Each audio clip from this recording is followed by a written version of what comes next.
الزمالك من سنين، وفي حمى النيل القديم قصر من عصر اليمين ملك واحدة من الحريم، صيتها أكتر من الأذان، يسمعوه المسلمين والتتر والتركمان والهنود والمنبوذين.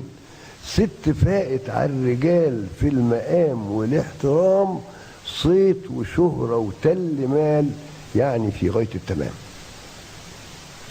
أسره يعني هي كلمة ليها كلمة في الحكومة، بس ربك لاجل حكمة أم حرمها من الأمومة، والأمومة طبع ثابت جوه حواء من زمان. تعمل إيه الست جابت فوكس رومي وله ودان.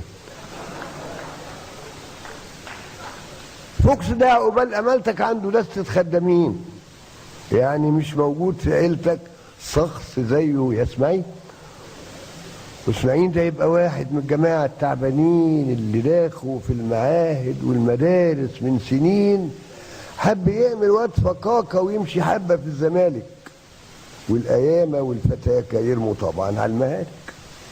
عم سمعة من أيامته حب يعمل فيها فيلا، بعد ما قلوص بجامته اشترى حتة مجلة.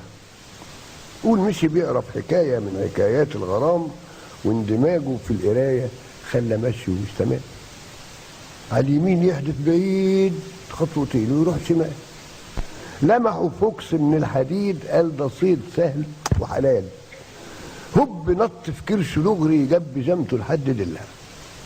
اسماعيل بدل ما يجري قال يا رجلي مالها. بص شاف الدم سايح من عليها ومن وطيها، ويا اللي جاي ويا اللي رايح المجله مش لاقيها. حبوا يتلموا الزنايا اللي هم البوابين والحكايه والروايه، قال لهم ده كلب مين؟ كلب مين؟ ما كلب منشي. سمعة زود حبتين، قال له واحد فيهم امشي، اللي جابك عنده مين؟ قال ده شارع يا مواشي للي راكب واللي ماشي. كلمه من ده وكلمه من ده ذاته، واترسمت فضيحه ونهايته، والقصد من ده اسماعيل اكل الطريحه. راحوا اسم الشرطه طبعا، النيابه كفيله بيهم، واترموا في الحجز جمعا لما يجي الدور عليهم. هبه والشاويش امين قال سعيد النقشبندي. قام غريب عم اسماعيل قال له محسوبك يا فندم. امس سمعه يروح معاه. الشاويش قال غرب دمك راح تعصني وفوق قفاه كف طرقع، ده هي فمك. تفتكر يفضل سمعه قد ايه في الاسم نايم؟ استضافوا الحجز جمعه، يا بلاش ادي العزايم.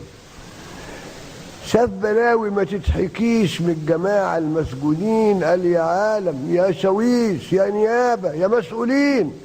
خلصوه بعد المناهده جثه من جحر الديابه. هي حسبة ساعه واحده كان في مكتب النيابه. قال له مالك يا اسماعيل؟ قال له زي البوم. مالي؟ قال له عضك فوكس فين؟ قال له سيبني اروح لحالي. انت شوف سي فوكس يمكن خد تسمم غصب عني. الوكيل قال برضه ممكن، والشاويش قاعد يغني هيس يا كلب الست هيس، لك مقامك في البوليس، بكره تتولي في وزاره للكلاب ياخدوك ريس.